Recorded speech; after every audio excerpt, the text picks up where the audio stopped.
bring your hand back in. You're cool with it, and mix it up and throw your head back and laugh for me one more time. You are good. I'm gonna fall over. Be funny. Yeah, dance, monkey, dance. I'm not doing it. Exactly. Just make people laugh. Simple enough. Are you comfortable bringing your feet up, Bobby? Yeah.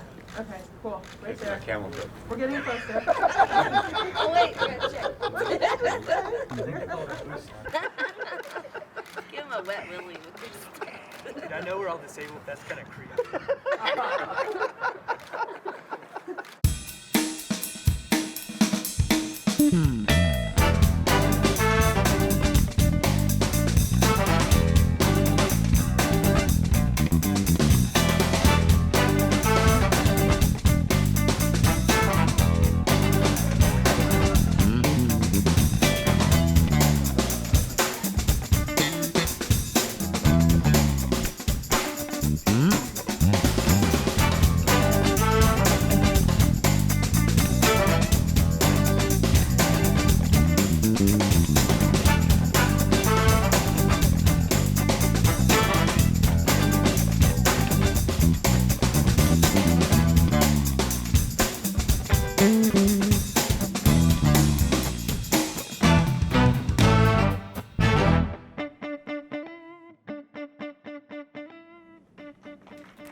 These veterans have been to hell and back on our behalf, and now are about to go on a journey of a different kind. They'll be teamed up with nationally known comedians and comedy writers who will mentor them in crafting a short stand-up routine leading up to a live performance. Now I have the pleasure of introducing our 5 comedy warriors. Joe Cash now. I'm from Baltimore, Maryland. I was in the Army for 6.5 years, retired as the rank of sergeant. Being in Iraq was a dichotomy of emotions. It was the worst experiences of my life, some of the best experiences of my life. So I remember we were driving down the road in a convoy. I was the trail vehicle. I was driving the truck and I saw the road explode right in front of me. As soon as the blast went off and I looked down and I saw there was a lot of blood on the front of my boot, and it was just extremely painful. And the flight medic asked me how I was feeling, and I told him that it hurt quite a lot. And he said that he was going to give me some Demerol, and I offered to marry him. When I first got home and I was scared I would lose the leg, I did immediately try to deal with that by attempting to be funny. And they came in, they were talking to me and prepping me for surgery and telling me all the things that I could wind up expecting. And I looked at them and I said, well, I have 2 things that I really need you guys to consider. One, I'd like the leg returned to me so I can have it buried according to Orthodox Jewish tradition. And possibly even more importantly, if I'm fitted with a prosthetic, I want one with a secret cookie compartment. He said this to the doctor, the surgeon. I had a team of psychiatrists and psychologists come into my room the next day to discuss what was wrong with me. I was in shock. I was like, I'm trying to use humor to get through the worst situation I've ever been in and hopefully will ever be in. He always used humor to get past a lot of things, especially when he was recovering. And I'm sure it helped him a great deal. And to some people around him, it probably helped them too. Didn't help me to hear him say stuff like that. It was not easy at all, and my mother would say things to me like, how can you joke about having one leg gone? I said, Mom, this is what he's got to do. My latest joke is that I'll be sitting up. I'll be sitting up like this. And I'll lean back like this. I'm like, oh, my legs are stuck. My name's Rob Jones. I'm a sergeant in the Marine Corps. I went to Iraq in 2008 and Afghanistan in 2010. I had a metal detector and I was kind of looking around using my eyes. And, I just stepped on it. I missed it. When I first got hit, I knew that at least part of my legs were going to be gone. I checked my hands. I checked between the legs. Made sure that stuff was good. Then they told me that both were below the knee, but from the infections and everything, they ended up having to amputee above the knee. Well, I knew that my mom was going to be devastated, so I was just trying to think of a way to kind of lighten it a little bit. When I was rolling off the ambulance, my mom would see my legs first, and then when I rolled the rest of the way out, she would see this pirate hat on my head for no reason, and then I just figured she would laugh, and that would just kind of help with the initial shock. Someone was asking, like, did we know each other before? It's like, no, you just know, Yeah, exactly. We've all been through something the same, just the military alone, and, Yeah. being hurt and going through all this hospital stuff to go there. I don't know about you guys, but Yeah. like surgeries, Oh, I man. freak out for a surgery. Yeah. You want to send me back to Iraq, put me in a Humvee, let's go. Right. But I got a surgery coming up, I'm freaking out. Yeah. How many have you had total? 45. Lord, I've only had 5. I mean, it's like that. No, I hurt my back due to the aircraft. Just insufficient seating and the vibrations, and it sort of just caught up with me when I was in Iraq. So because I was there was nothing I could do. I wasn't at a major American post. I was in Erbil with Koreans, so I could do acupuncture, but no MRI, no nothing like that. So when I got home, I was kind of expecting the red carpet to be laid out for me. I sucked it up like I was supposed to, and here comes the good medical treatment. And instead, I was told that pain was part of life and to suck it up, and that really pissed me off. The first few years. Sorry, I'm pregnant, all right?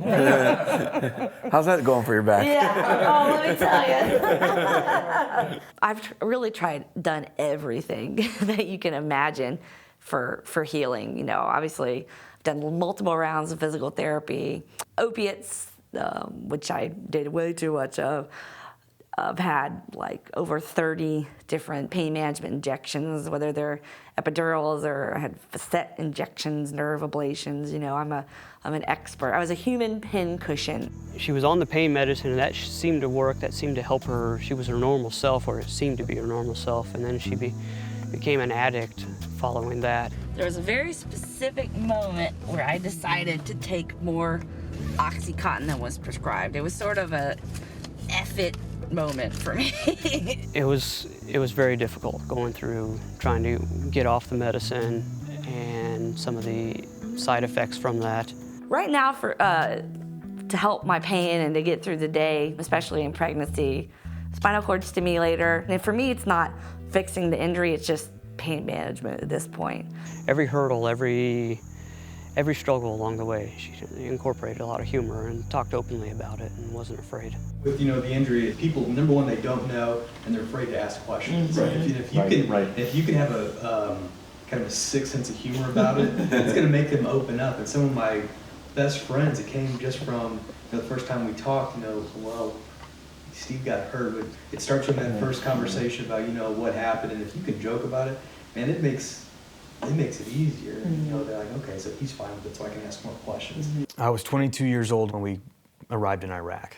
We received a call on the radio saying that another military police patrol had been hit by a roadside bomb.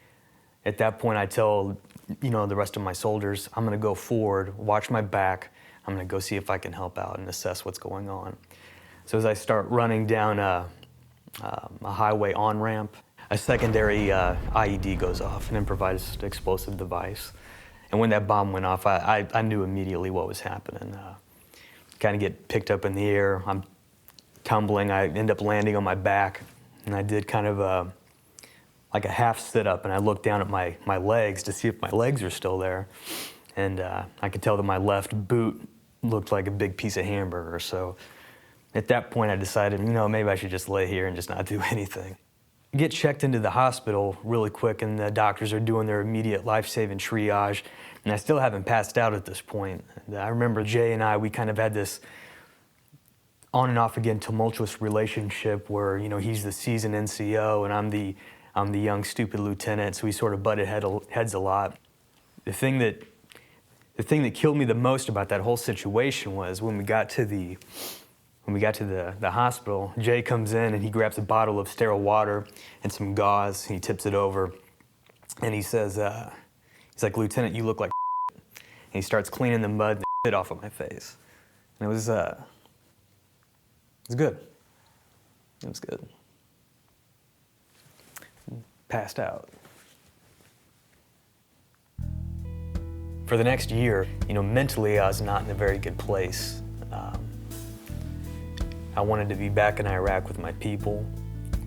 I wanted to be a functional human being, which wasn't happening. I think that's where a lot of guys get hung up, is they kind of get into that rut of they define who they are by their injury. If you're not able to move past that, then I don't really think that you're healing. I didn't know that Steve was an amputee until probably 6 months after I started working at the agency. And I remember him getting up and shouting, "I'm looking for a foot. Does anyone see a left foot?" And I remember thinking, that's weird. And everyone's laughing, and I'm like, I don't really think that's, funny. And then someone was like, oh, he's an amputee. And I said, no, I didn't know that. And I thought, well, that's funny. He can make fun of, he can make fun of it. And you can either let those emotions from the day-to-day grind, beat you down and just be angry all the time, or you can let that come out at certain times. Laughing, it's a way to let that steam cap off. It just makes you feel better.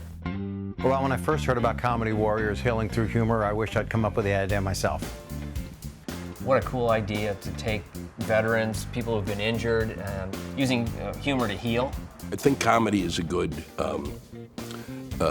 therapy on just the level of therapy. It's a long transition back, and this hopefully makes it an easier process. When something hurts to talk about, if you keep talking about it, it stops hurting. That's what a comic does every single night when they go up there and they talk about something. My initial reaction when I heard about this is, haven't they been through enough? Very happy, well-adjusted people don't go into stand-up. It's a way of dealing with pain, insecurity, fear. I mean, it really is a healing kind of thing at its best. I think that humor is often looked at as not the way we should be when we're talking about these issues. And it should be. It's very, very helpful. I was in the Army. I actually did 4 tours in Iraq, including Desert Storm, an old guy. I love my job. I love going on my tours, but I gotta say, that last tour in 07 was a blast. Thank you. I started off in Desert Storm when I was 19 years old. I got out of the Army for 10 years and then came back in the Army after 9/11. And then when the vehicle lined up with a tire they had on the side of the road, he knew that was the spot. And then he detonated it by hand, the explosion. It actually threw the Humvee upside down 20 meters, and it slid upside down. Of course, catching on fire. 38% of my body was burnt, full thickness, through tissue and everything. My head was actually burnt to the skull. I had my left hand at that point. I had it for 2 years and decided to take it off. When I woke up in the hospital in Texas, the first thing the doctor says to me, "Are you ready to see your wife?" And I thought, wow, doc, don't you think I've been through enough? Oh, jeez.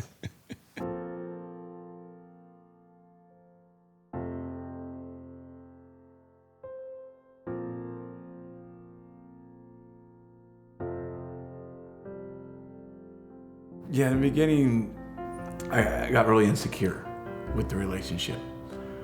I didn't know how she could still love me for the way I looked. And she was just, stayed by my side and kept reassuring me, I'm here, I love you, it's still you inside there, and she sees that. We have great kids, we have, a good life, we have a beautiful home. Our life is so normal, except for the fact people aren't used to what he looks like. The first time that me and my family and my dad left the house, it was a proud moment for me. But at first, everybody was staring, and I got defensive. Why are you looking at him? This wasn't his choice, and it was hard for me because I know him. I think he looks great. Sometimes I will forget because I'm so much of me inside that I forget. Like when I dream, I'm dreaming I got 2 hands and run around. I look like the old me. I don't see any of this. And there's days I'm having a good day and I forget what I look like. And then I get in my car and I'm listening to radio, jamming, and I pull into Walmart, and as soon as I get out of the car and there's all these looks, like, oh yeah, And so when I see someone staring, I'll wave, I'll say hi, catch them off guard a little bit, or talk to kids. And using that humor just really helped break the ice. I am a burn survivor. Thank you. I've been extinguished for years. I remember even from the first time that my brother and my sister saw him, you know, like they're like, oh, what happened to your ear? And he's like, what? I don't have an ear? I think he's always just used his humor, and it makes us more comfortable. Yeah, it makes me more comfortable too, because I know they're uncomfortable. I'm uncomfortable with them staring. So if I can break the ice for both of us and make a joke about it, then it helps me just as much as it helps somebody else. And after talking with me for a few minutes, they don't see that anymore, and they see who's inside. When I first started off doing comedy, I get all these emails that I find out, hey, there's this Comedy Warriors that want to train wounded warriors to be comedians. Like, oh my God, I can use all the help I can get. Hi, I'm on Skype. Bob, I wanted to introduce you to 4 of our Comedy Warriors. Bob, you have any words of wisdom to our group here? Here, I'll show you a little bit of how to do it. This is just something you could do if you wanted to. I have, you know, and this is not an ad for iPhone, because I have a feeling we'd have a better connection if I was on it right now. Here's like a new hour of material I'm working on, and it's just a memo pad that I just spin through jokes. And if I stop on one, here's a joke. I had pneumonia. That was the girl's name. A lot of people have had her.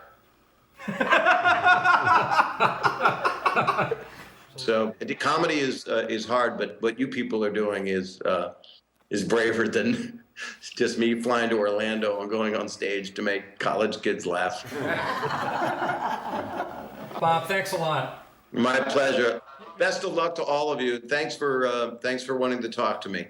Thank you. Thank you so much. I think what I'm most looking forward to is ending up with an act that I know is funny and will make people laugh whenever I do it.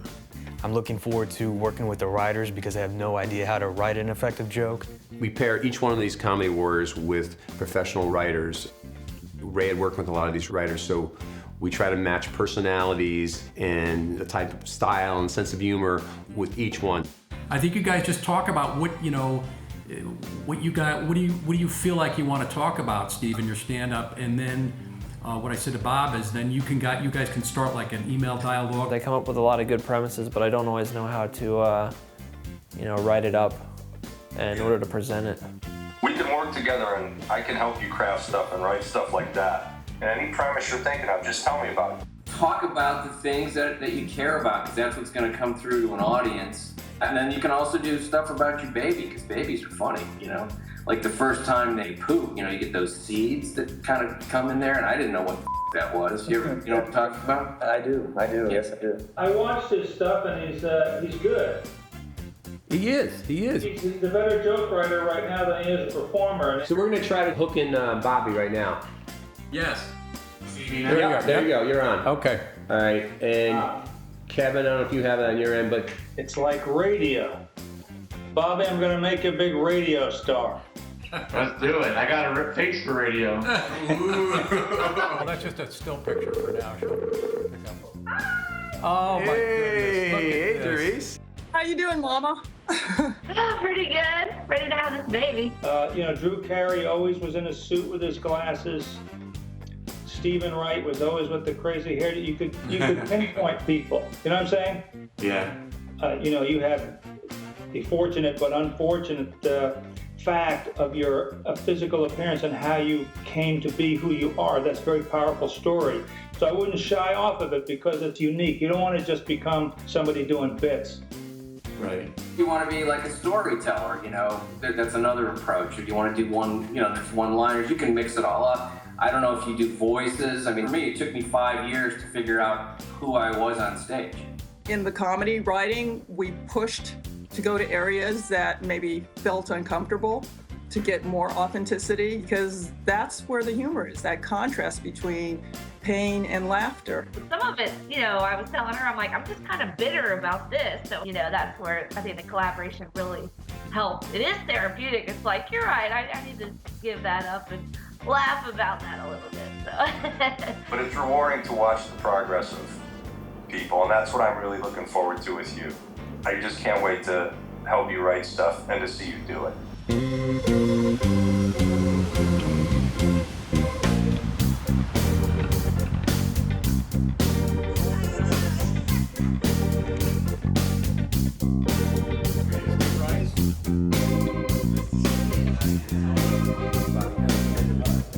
it's a workshop. It's a stand-up workshop, in essence, which is a really fast-track way to learn how to do stand-up. Doing comedy with a coach is much easier than doing it by yourself because I had to self-teach rather than having somebody help me do it. Sitting around doing it and then having a group of people that you can sit around and talk to about and getting their input as to what worked and why. And I hate this. You hate it, you love I it. love doing it. Well, yeah, But I I don't hate like it. waiting to get up there to do it. Yeah. Ladies and gentlemen, keep your hands going for Rob Jones.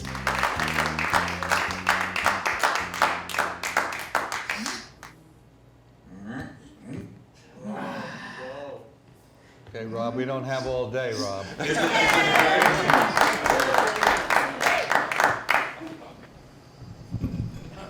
Eventually, I'm going to get up that thing without mooning everybody. I am a wounded veteran. I get thanked a lot for being wounded, but I really got to give most of the credit for that to the terrorist that planted that landmine. He really did do all the work.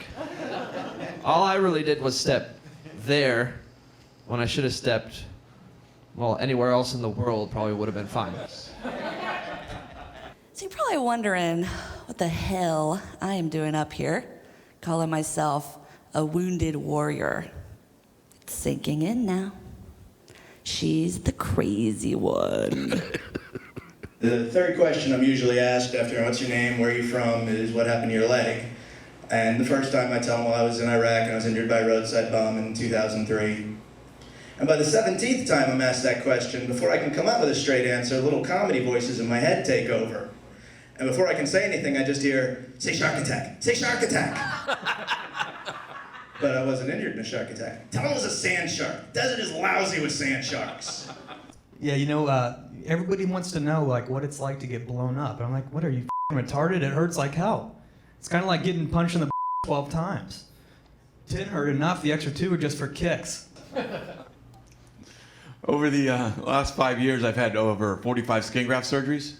And I don't know if you guys know what skin graft surgeries are. Basically, they take the good skin, they replace the burnt skin. Like, essentially, they make a skin quilt out of you. I've had so many skin grafts, I can't even tell my elbow these days. It's a great night in LA. Great night for a date. Anybody here out on a date right now? Yeah, date with yourself. Guys, you got your condoms? Yeah, you got your condoms. Because guys, we're optimists. And bringing a condom on a date is pretty much the most optimistic thing a guy can do. I mean, you're just getting ready, like, oh, I'm gonna need this later. But you gotta play it right. You can't just be like, yeah, I have my condom right here. Like, what do you mean you have it right there? Do you expect sex tonight? Well, no, I mean, I've just had it. Oh, so you're gonna use a condom that you meant for another girl. God damn it, no. That was all good. I was just trying to think if there was a way to reveal that you'd been wearing one the whole time during the date. Like when you do the bit about having a condom, that's great. It's a great area. It's a totally true hypocrisy that you're pretending someone's really special and yet you were prepared to meet anybody special. That's funny.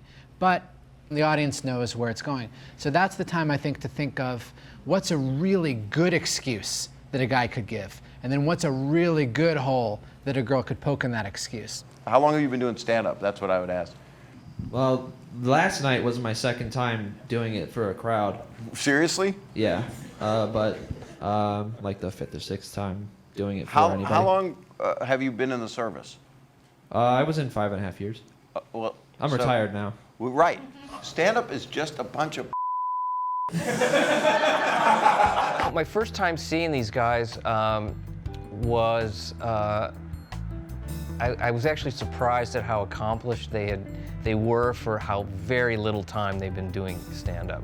I walked into the club, I sat down in a chair, and all of a sudden everybody got up and performed. And I was surprised that I was so comfortable right from the moment they took stage. I was really stunned by the level of confidence. I mean, that's just for starters. For me, that was the hardest thing as a comic. Such a big part of it as stage presence and be able to hold your own on stage. I didn't have that for a long time, and I'm always off when I see people have it naturally. After I think you've been in Afghanistan or Iraq, no audience can scare you. To say the word brave feels kind of silly about something like this, but they face that, bombing isn't going to scare them. This kind of bombing. I'm very excited to tell you I've recently written a book. Oh boy. It's a program on how to lose weight, and it's a very good program. Guaranteed success, no exercise, no special diet. Guaranteed to lose weight, or I will personally refund your money, and you'll never hear a Jew say that. Basically, each chapter is another body part you don't need. I lost 25 pounds when I had my leg off, and 2 weeks ago I lost another 5.5 ounces when I had my gallbladder out. Thank you very much. Let me just go on camera. Can I have a close-up? I just frown on those Jew jokes. Well, you have, this is going to be a horrible thing to say. You have a leg up on a lot of people right now because you're Jewish. So it's. You could also say you're Jewish and they circumcised your knee. What was the weight loss? I lost 25 pounds. When I had my leg. Yeah. What's the next one? And I lost another 4.5 ounces when I had my gallbladder out. Okay. And I'm losing about an ounce a day watching porn. Like that. And my favorite part about what you're doing is that I really feel that if we were just hanging out, you would talk the exact same way. And that is the hardest thing to learn. You seem like a kind of guy that would be a very good storyteller. And, obviously a lot of this art form is telling stories, where the joke part of it can sometimes get in the way of the humor, because there's really something funny about just being just talking about all this stuff that you guys have been through. You have a tendency to you write it down, but then you digress. You kind of digress a little. Don't tell me you write it all down, because you kind of go into your little space. All of it. It's all written down? All of it. You really need psychiatric help. I do. Jesus, that unbelievable. You write the digressions out. I've never heard of that. I'm Doris Smith, blah, blah, blah, or should I just... A lot of the material we talked about was pretty dark stuff, like addiction and bitterness. But she would encourage me. She's like, that's okay. That's where good comedy comes from. How's everybody doing? My name is Doris Smith. This is Peanut Smith. No. When I was in Iraq, I lived with a division of South Korean soldiers for 11 months. And I ate nothing but fish heads and kimchi. So, oh crap, I just forgot my joke. No, so kimchi is really nasty. I would have really screwed Ronald McDonald for a hamburger.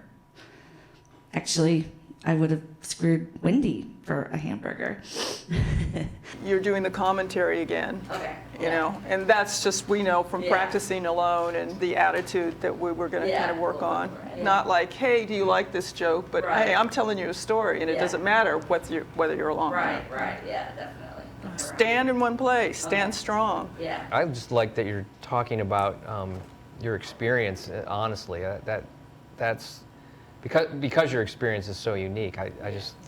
The more of that stuff I can hear, the more I like it. The most difficult thing about doing stand-up is bringing the personality that you have when you're sitting around with a group of people in a room, and if you're just sitting around a table and they're screaming, laughing, and then you get on stage, and all of a sudden it's, what the fuck happened to the person sitting at the table? I think that you're getting caught up with being up there. Yeah. If you just tell it as your story. Right. Here's my story, you right. that. Just tell it. It's your story. Yeah.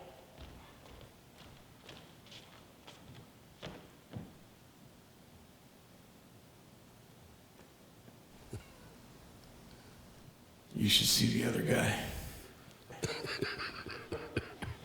Yes, I am a burn survivor. Thank you. I've been extinguished for years. Thank you.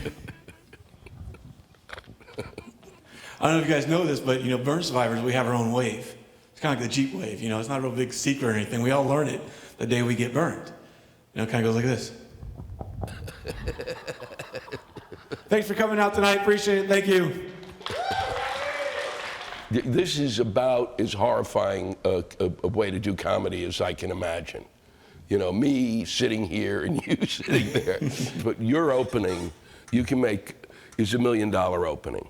Okay, because you should see the other guy. If you take all the time you want, you can take a decade before Get them all nice and awkward. Just get them as awkward as those make them go through the last 10 years. Those morons didn't pay any attention, pieces of okay? And boy, if that's on film, that's the end of my career. I told my wife before I left to Iraq, I said, honey, if I don't come home in one piece, I want you to go on without me. Luckily, her and her new husband let me rent out the garage. That's so horrible. Oh, geez, that's funny. I didn't really think it was going to work. I thought it could work with us. Maybe I could talk to the Wounded Warriors, stuff like that. But there's no way I can go out and get the general public, especially with the war still going on, to go up there and tell them what happened to me and make them laugh about it.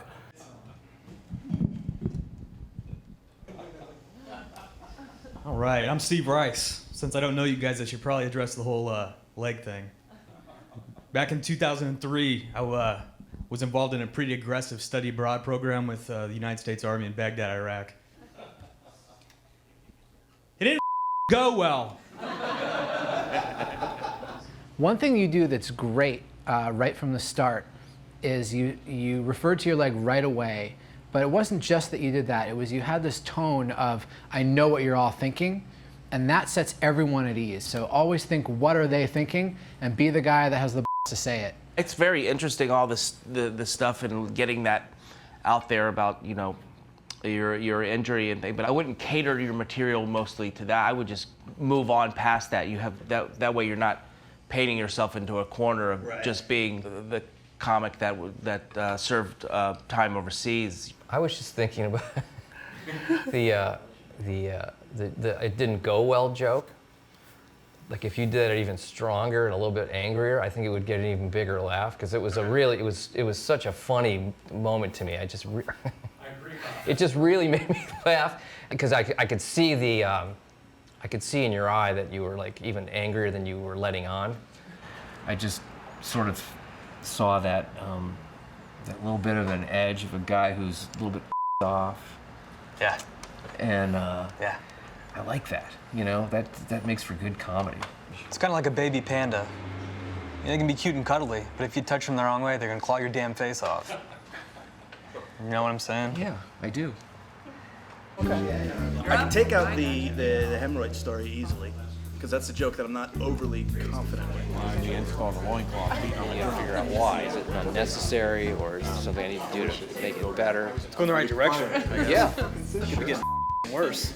If I thought it was something I would potentially want to use in front of people, I sent it, everything, and I felt confident that if it sucked, he was going to tell me, or if it was good, he let me know as well. I always felt like talking to the audience is a waste of time, Oh yeah. But some people are great at it. That's kind of my nervous habit, though, when I stray. Where are you from? Yeah. Right now I'm in Los Angeles doing some more stand-up comedy. That I would send him jokes that I had written or premises that I had. And some of Rob's material that I would read, if I thought it was really great, I would put it on Facebook and say it was mine. I hope that's okay. My father used to, and he still does tell jokes, but I don't think he's ever told one properly, which is great. My brother told him a joke that his high school team was named the Nads, and every time they'd run out on the field, they'd yell, "Go Nads!" Oh, I tried to tell that joke so many times. It was absolutely ridiculous. I don't even remember how I messed it up, but I know I sure messed it up every time. Or I would go out there yelling, "Yay, Nads!" And people would look at me like, "What's funny?" I said, "Oh yeah, go Nads, go Nads." Yeah. And then they look at you like you're a real jerk. That's why I don't do stand-up and Joe does. We're here for Comedy Warriors. It's a very exciting project. They're showcasing traumatic injured veterans who are using humor to heal, and their tagline, healing through humor, is very moving and very motivating, and I'm still a little pissed they've rejected my tagline, come out and laugh at the handicapped. Dealing with pain is the most difficult thing I've ever had to negotiate around. Pain that's uncontrollable is, by definition, painful and miserable and exhausting and overwhelming and can take over every facet of your life. And when I lost joy in doing anything, I couldn't even enjoy sitting around and playing with my newborn son and just watching him discover new toys or new sounds or whatever it was. I really wondered what was the point. I started seriously contemplating suicide. Suicide is the only option for people whose pain outweighs their coping mechanisms. And if I'm not even getting any joy out of the greatest experience of life, then why am I still bothering? And I realized that I was still bothering because he deserved to have a dad around. You know how I know the government's running out of money? Last year, I applied for Social Security disability. Got denied. Twice. Yeah, that's logical. That makes sense. Yeah. The reason they gave me was my condition was not expected to continue for over 12 months. Which was good. That's good news. I'm expecting some growth here soon. At first, when my mobility was severely limited by being in a wheelchair, it's a little bit easier to get downtrodden about, this sucks, I can't do anything. And I just talked about it with my friend at the time. I don't really feel sorry for myself anymore, but it's just that release of what you're bottling up that makes you kind of be like, okay, yeah. I'd never rowed before injury. It turns out that there was a program in DC that teaches people how to row without legs. I was pretty good, so we kept going with it, and I was competing. And now I'm gonna see if I can make the National Adaptive Rowing Team.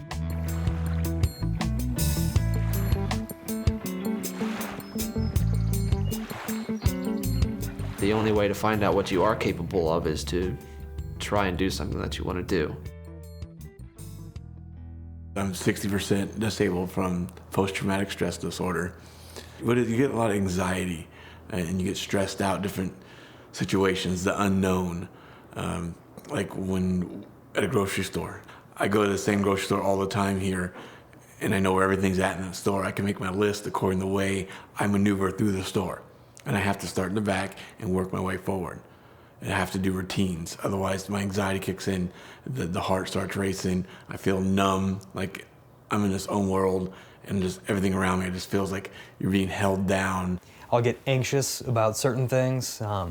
It could be even driving in traffic or trying to get to the airport on time or dealing with just stressors in the household. It's a fight, I think, to constantly try to keep that in check, the protective side, and it's easy to bubble up and get angry about stuff. Without a doubt, I have some form of PTSD, and it's considered an anxiety disorder, which is why I have issues with large groups. Some of the techniques that my therapist and I have been working on to deal with stressful situations, I was also using just to deal with the nervousness of waiting to go on stage. And they help, the deep breathing exercises, they helped calm me down a little bit. I know that there's obviously some dark hours that these gentlemen have spent, and there's no, to find a funny way of telling that to the audience is a real art form. In case you're wondering, yes, the carpet matches the drapes.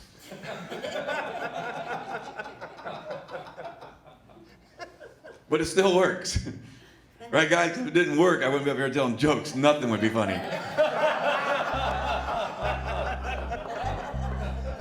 And of course, you're going to ask, when you're the sole survivor, why me? Here I was, the old guy, been doing this for years, and you got these young kids in the vehicle with you, and you're the one that lives. You got the guilty feeling for that. I wanted to not let the guys down that didn't make it. You know, if I sat there and was mad about everything every day and felt sorry for myself and just hid in my house and turned away from my family, I'd be letting them down. I gotta live my life to the fullest, because that's what they sacrificed for our country to be able to do that.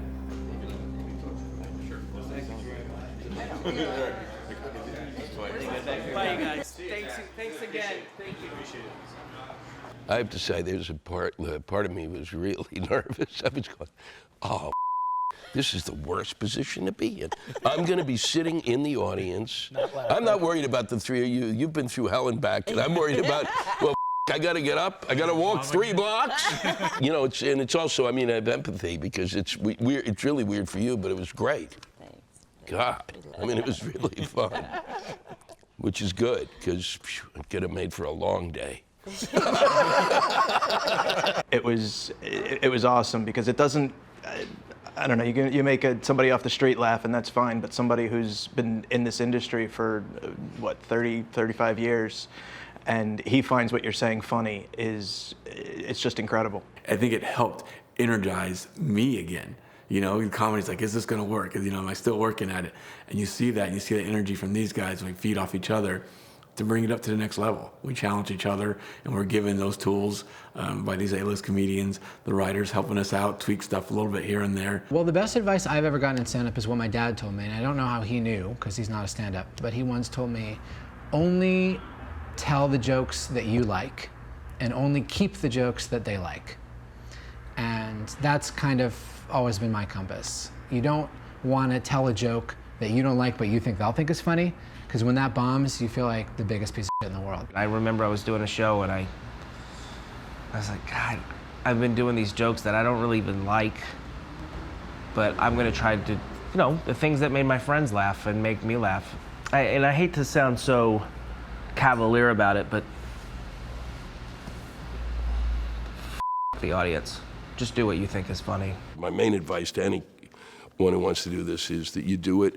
You just get up as often as you can, whenever you can, and do it over and over and over again. It's like anybody that does any kind of writing, just rewrite it, rethink it, redo it. Get up on stage, just keep doing it. It's the only way. It's just find that hometown club and go up as much as you can, every chance you can, and it will happen. You have to just get on stage, you have to, and there's terrible shows, and to realize that a lot of times it's not your fault for not doing well, it's just the geography of the room. It's really hard to tell a joke in a cemetery.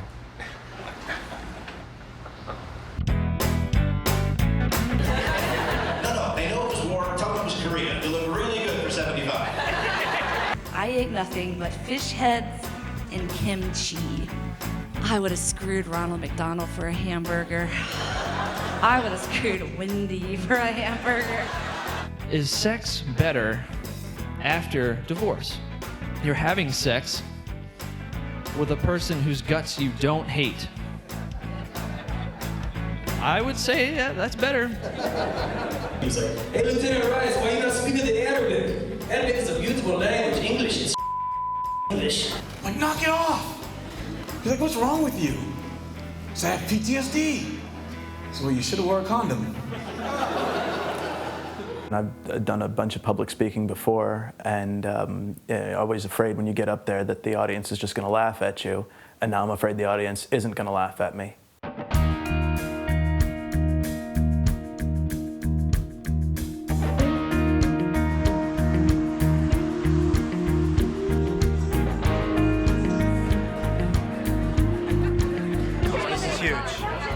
Looking at the names that have been on that stage is pretty cool. Everybody inside that little room in there is expecting to laugh when you talk. That's a lot of pressure, but I think after our rehearsal today, it's going to go really well. The Burning Man wave. Jackpot. You know, you realize if he steals jokes, he is a one-armed bandit. Yeah, should be fine as long as I say everything right. If you stay around, it doesn't matter anyway. Just go with it. Yeah. And if you fall down, it's okay too. I'm gonna be right there for you. Yeah. I'm gonna pick you As long up. as I don't fall down, everything will be fine.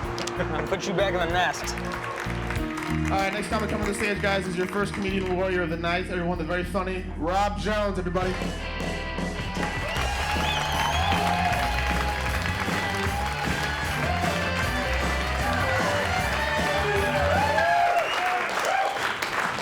Thank you very much.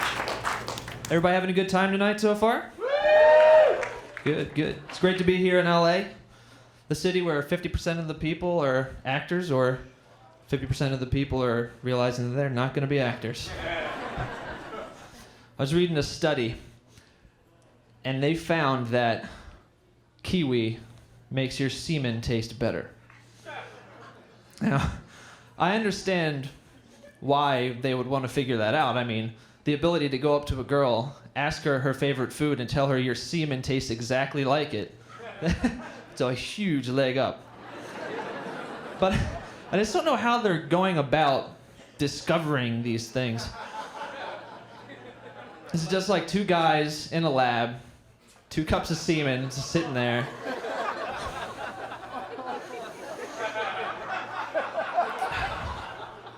One of us is gonna have to. All right.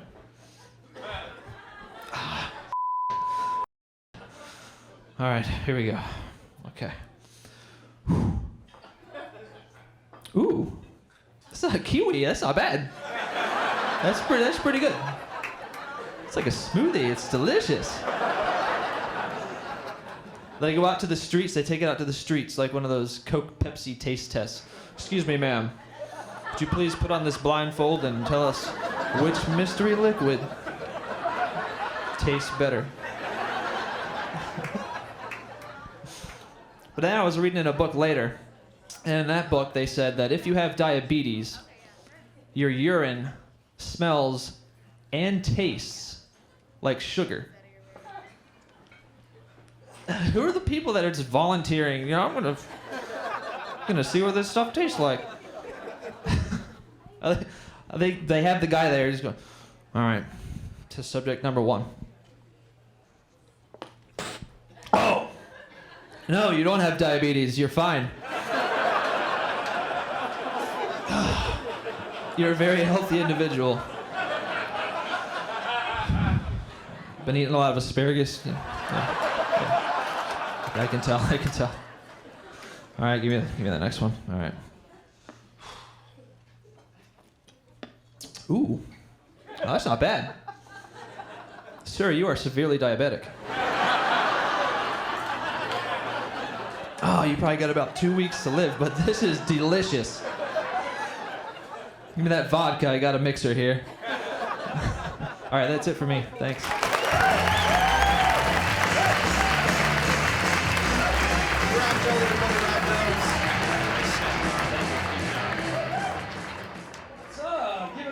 Comics you saw. Come on, make some noise. I wasn't really sure how well it was going to go. It went over a lot better than I thought, though. Better than I was expecting. Everybody was really receptive. Thank you. How's it feel? Good. It's a little, I admit, tad nervous going up, but. You didn't see it. You Oh, didn't yeah. see it at all. I mean, that much. Not even. Dude, you're like the best. Hey, thanks for coming too. No, thanks for letting me out. Don't you love it though? Yeah. I mean, it's like a feeling like nothing else. You know, you have so much more stuff. Though, you know, I mean, I've read like 3 solid pages, which is, you know, single space solid pages. He's probably got a half an hour that he could do if he wanted to. Okay. She's 8 months pregnant. You'll see a red light in the back. Okay. All right. Doris Smith. Right. Okay. All right. Thanks. You ready to rock? I want you to put your hands together for Miss Doris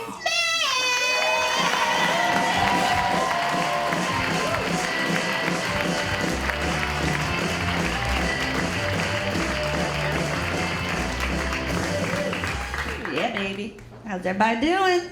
That's right. Yeah. So like you said, my name is Doris Smith, and I'm involved in a program called Comedy Warriors. Now, you might be looking at me and saying, yeah, why is she standing up here? Just to be clear, this is not my combat injury. I was a good girl growing up. I was the president of the Fellowship of Christian Athletes. I didn't party, didn't drink, didn't do drugs, didn't believe in premarital sex. My idea of a good time was hanging out with my Southern Baptist youth group, singing praise songs, and playing I Never with cups of iced tea. If we really wanted to get crazy, we'd start singing and dancing to Amy Grant, that divorcee.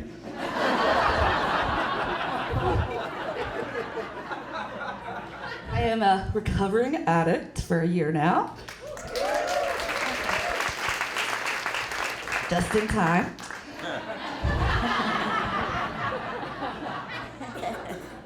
I discovered that insanity and addiction go hand in hand. I would hear these stories about people robbing pharmacies.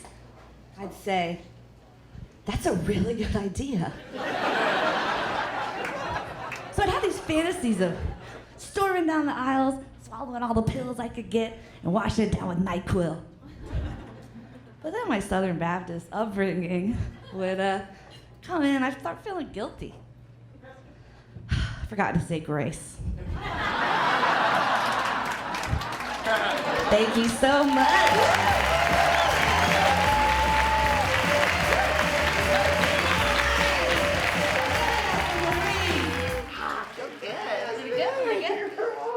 Hey, Peanut, you did well. He likes performing. Like, you probably, seriously, you're gonna see like fists punching out because he's like, yeah, let's go. You know, you give her a note and she takes them well. She incorporates what you get. Just tell Judd Apatow that and I'll be all right. Yeah, I mean that's a mark of a good actor. Yeah, it was a lot of fun. Like they were saying, you kind of want to. You're like, okay, can I go again? It's really addictive. And give a big hand for Steve Rice. Give me that. Good, huh? Thank you. What is up, guys? A good night so far? I am Steve Rice. I figured it would be good to start this night by explaining the reason for why I only have 5 feet, 5 toes. See, back in December of 2003, it's a pretty interesting story. I was involved in a pretty aggressive study abroad program between the United States Army and the country of Iraq. And as you can see, it didn't turn out too well. Okay? Ever since I lost this leg, it's been kind of hard to keep weight off. So this year I made a New Year's resolution. I dropped 20 pounds. It's pretty aggressive. But I decided to get there by buying the P90X DVD series off TV. Have you guys seen it? P90X rock! P90X, you know that somebody in the front row here, you've probably been sitting on your couch at like 4:30 in the morning all off because your guy just got voted on Survivor. So you're like shoving like Ben & Jerry's ice cream into your mouth. P90X comes on, P90X rock! Because P90X, they tell you that if you do 90 days of intense physical exercise, you're gonna come out on the other end looking like a supermodel. Whatever. It's been going pretty good so far, but there's definitely one DVD that's come to make me sort of uncomfortable. It's a yoga DVD. I know it's LA and you guys probably all do yoga, but if you're a man and you're doing yoga, you need to stop it immediately because it's very dangerous. I'm serious. The reason why I say that is last Tuesday night I was in my man cave and I was doing P90X yoga and it was going along really good until I got to this move called Crouching Tiger, Hidden Penis. I'm gonna go ahead and show you so you don't get involved in the same trap. Basically what you do, you gotta drop down low, hands go on the floor, ass is in the air. You can see the problem already, right? Because your is really close to your face and your butt. And for a guy with 2 legs, it's real dangerous. And for a dude with 1 leg, it's like suicidal. And like last Tuesday in my man cave, like I almost sexually assaulted myself. The yoga's going on and I slipped and fell, the fake leg gave out and I ended up in a heap on the floor. I come to, and there's like man parts like right here. It's not funny. So yes, I was blown up in Iraq. Yes. Things are better now. You know, a lot of guys when they get blown up, they question, you know, things like religion. You know, how could this happen to me? I really don't do that. You know, I was raised Baptist. Any Baptists here? Yeah, that's right. And my grandparents, I call them violently Baptist. I took a lot of beatings for a lot of that I didn't do. Like, you know, 3 of the main things: you can't dance, you can't drink alcohol, yeah, and you can't have sex before marriage. What?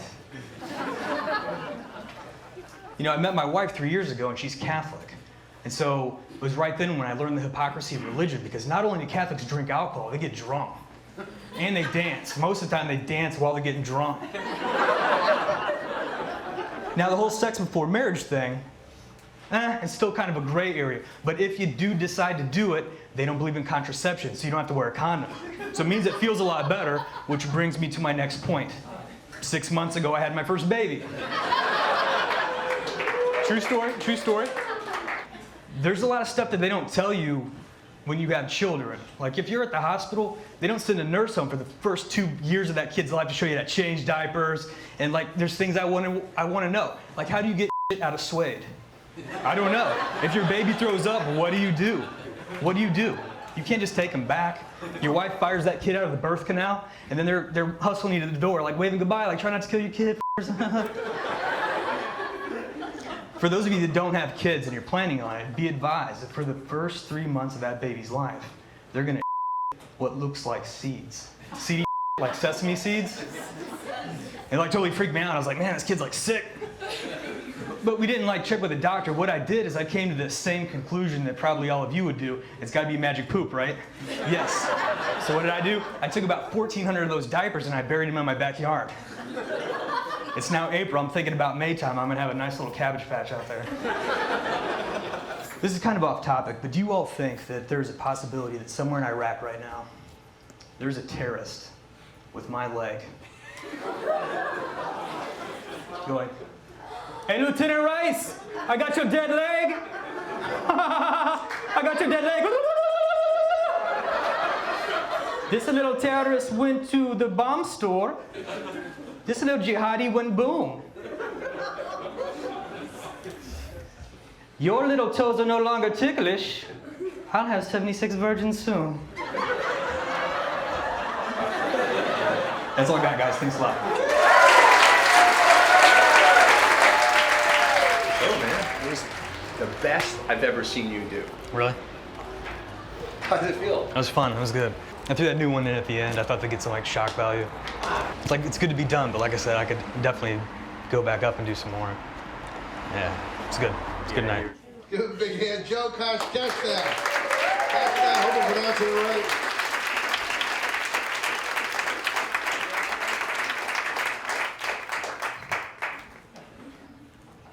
Thank you very much. I find when I meet people, I like to tell them right away that I'm an amputee. But I want to tell them in kind of a fun way so they're not creeped out by it. Like last night, I was out at a bar and I was hitting on this girl, and I looked at her and I said, "Hey, I've got 1.5 feet." She was impressed. And I said, "Would you like to see it?" And she was intrigued. And I reached down and I started to unzip my pants from the bottom of the cuff. She was excited. And then she was very disappointed. And then we went home, and she was really disappointed. But I find every time I go out and I pick up a girl and I take her home, invariably she won't get along with my wife. Which causes me no end of strife there. I should explain, I guess, that my wife's actually bisexual. And she's made it very clear to me, since I travel a lot doing this comedy, that if while I'm away, if I pick up another girl, that's fine as long as I call her and tell her about it. And she says it seems only fair because while you're away, I'll be sleeping with other women. There's no punchline, I'm bragging right now.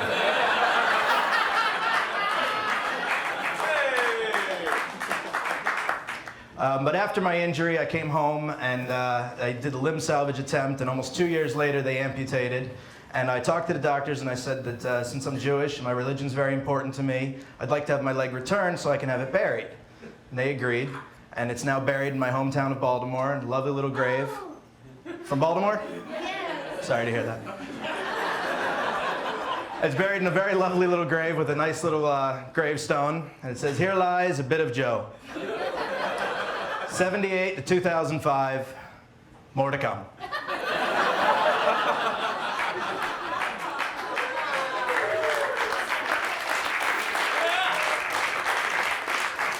But about a month and a half ago, I had to have emergency surgery to have my gallbladder removed. And I had to go back to the grave and now dig like a laundry chute into it. And now it just seems I'm constantly going there and chucking stuff in, the gallbladder, my wisdom teeth, my hair, my sanity. That thing's filling up quick. And basically what it is I found a way to die on an installment plan. Because I mentioned I'm Jewish and I'm offended paying full price for anything.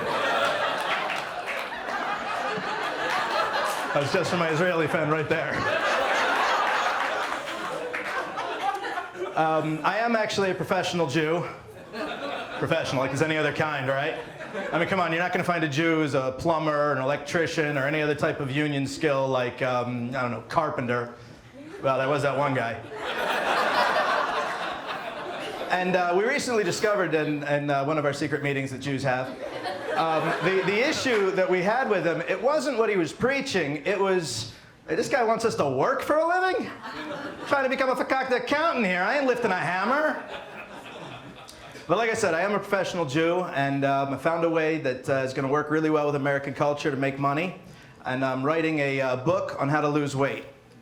And I'm very excited about this project. It has guaranteed success rate, requires no diet, and no special exercise. Essentially, each chapter is another bit or body part you don't need. I lost 25 pounds when I had my foot off, 4.5 ounces when I had my gallbladder out, and thanks to internet porn, I lose a full ounce a day. And let me tell you, taking that stuff to the grave is exhausting. Thank you very much. That's all my time.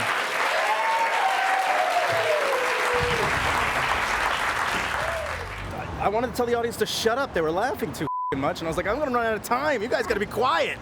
So were you nervous at all? Yeah, I always am. I was talking a lot of game earlier, but no, I'm always terrified to go on stage. Oh, I just got laughs, so I'm not going to bed, and I'm up and wired, and this is awesome. He is a very funny man. His name is Bobby Henlon, and how he introduced himself to me was, "I'm a well-done comic." Please welcome Bobby to the stage.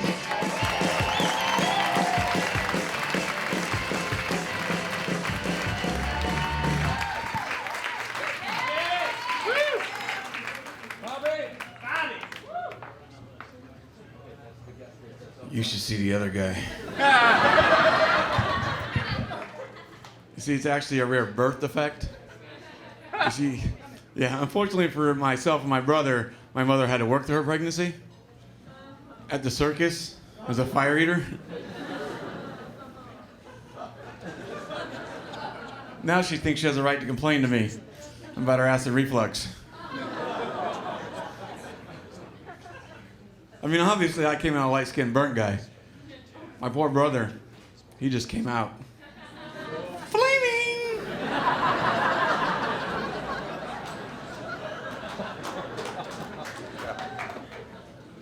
I remember my brother first came out, he sat the whole family down.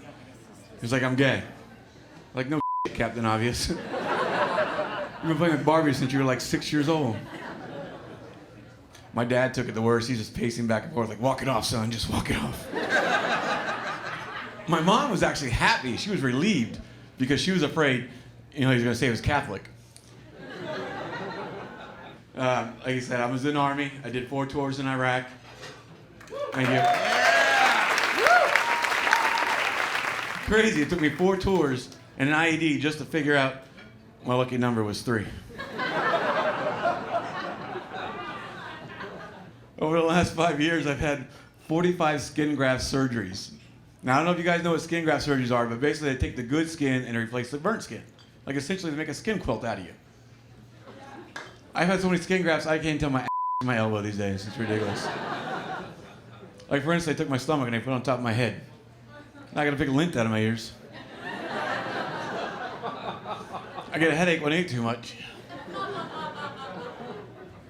That's not even the worst of it. I got a butt face,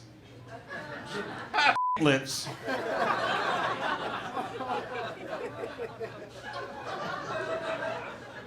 and I have to manscape my crotch eye.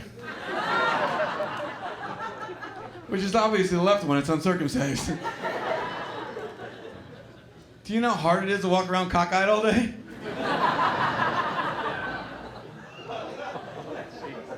But it's all about the positive, right? Look at the plus side of things.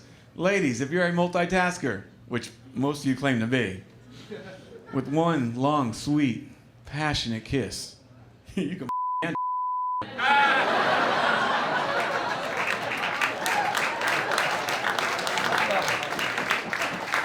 It's all about having a good time, right? You gotta have a good positive. I love messing with people. I love going to CVS, like Walgreens. I'll get a hand basket full of scar removal. I just want to see the look on the cashier's face. I think that's enough.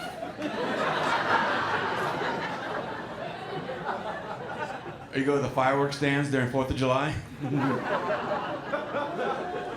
Sparklers! Bottle rockets! Give me the same shit you gave me last year, it was great!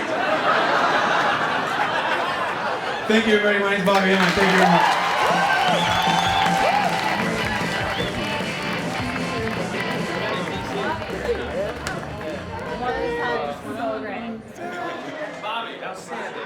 I enjoyed it. Thank you. Thank you. Keep it up. Keep going. Will do, definitely.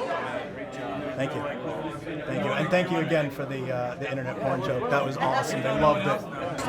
I saw the very end. It seemed like you were killing. Had a great time. He was on fire. That was only your third time on stage? Third time on stage, second comedy club. Really? Yeah. You need to maybe relax a little. You were killing. You wouldn't even know it. Sit down. I'll tell you a story. I've been in business in here for 33 years. My first comedian on the stage was Richard Pryor. You know, I said to Richard Pryor one time, I said, Richard, what makes a good comedian? You know what he said to me? 10 years of stage time. And Burnett was telling me how short time you guys been doing it, how wonderful you are. You're gonna get surprised. Some little surprise. Right now? Yes. All right. I would love to have you guys to headline, all 5 of you. Come headline in Chicago. I'll fly you to Chicago. You're going on, you get paid for it like headliners, and the same time I'll take you to Vegas to do Vegas because you guys deserve. I love what you guys do. I think if you decided to do comedy, you have a great professional ahead of you. You're going to be the greatest. You could do it. I still don't think of, at least what I'm doing is being good. It's just like this opportunity I have right now, and then it's going to come to an end, and then it'll be done. And then Jamie Masada, the owner of the Laugh Factory, he didn't see it like that. He saw it as more of a thing that you could do permanently. It was great. You know, it just made you feel real good inside. Everybody killed that night. Doris, Joe, Steve, everybody just did great. The audience was laughing. It wasn't like, oh, we feel sorry for these comedy warriors, we're just gonna laugh. They were laughing because it was funny. Last night I was on stage and the room was packed and I loved every second of it. I even loved hanging out by the bars. People were leaving and there was no room to move around. And it was a great experience. And if it had been anything other than my having performed at a comedy club, I would have been freaking out and have run outside and not been willing to come back in the building. When I got off stage, I didn't seem to feel any pain. I knew my legs still hurt, but it was like I was on a narcotic. It hurt, but I didn't care. I can now kind of laugh at things that used to just make me cry, and so now it's like, you know what, it's kind of been like a release. It's like I used to be really bitter about a lot of things about my injury and how I was treated, and now, you know, I can incorporate it into my act and laugh about it. Comedy Warriors is amazing for so many of not just the soldiers, but so many people to see that regardless of what you go through, you can do anything, you always feel better after you laugh. I have never met anybody that said they felt worse after they laughed, ever. Helping people laugh, helping people get out of their dark spaces is wonderful, and doing that to help me get out of my own is a gift, and it is a dream, and it's just been wonderful. He'll finish the show and it may take him an hour to leave the arena, because so many people identify, not just, oh, he's a hero, but look what he's done, and I lost my son, or my son's injured. It takes away some of the sadness of what I went through with the loss of mine, and it helps you. Talking to that person, you realize you just helped them. Yes. They came through that night, through the comedy, to laugh at it, and to have you relate to them in some way, shape, or form. It helps them, and that's what it's about. And I figured that's the best kind of revenge I can get on the guy who did this to me. For my buddies, if I can go around the rest of my life sharing my story and helping others better their lives, if I can help more people than he's ever hurt or killed, that's the best kind of revenge I can get, and I'm going to continue on with that mission.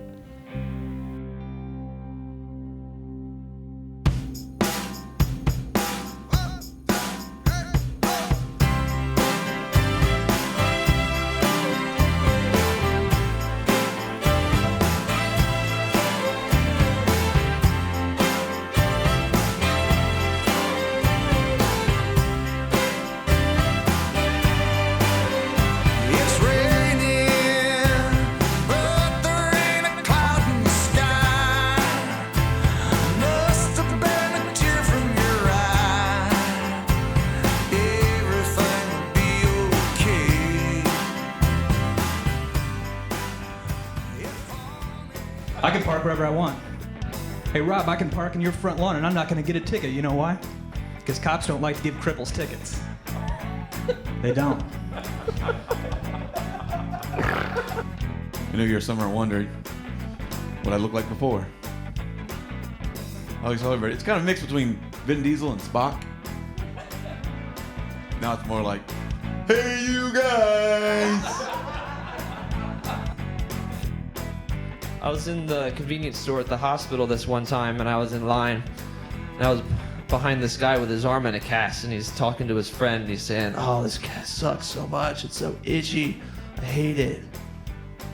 And I get on the smuggest look I can manage on my face, and in my smuggest voice I say, yeah, sucks to be you, bro. And he turns around and is like, oh. I'm like, yeah, that's right.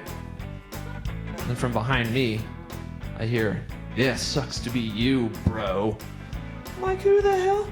And I turn around and there's a quadruple amputee standing right behind me. I'm like, oh.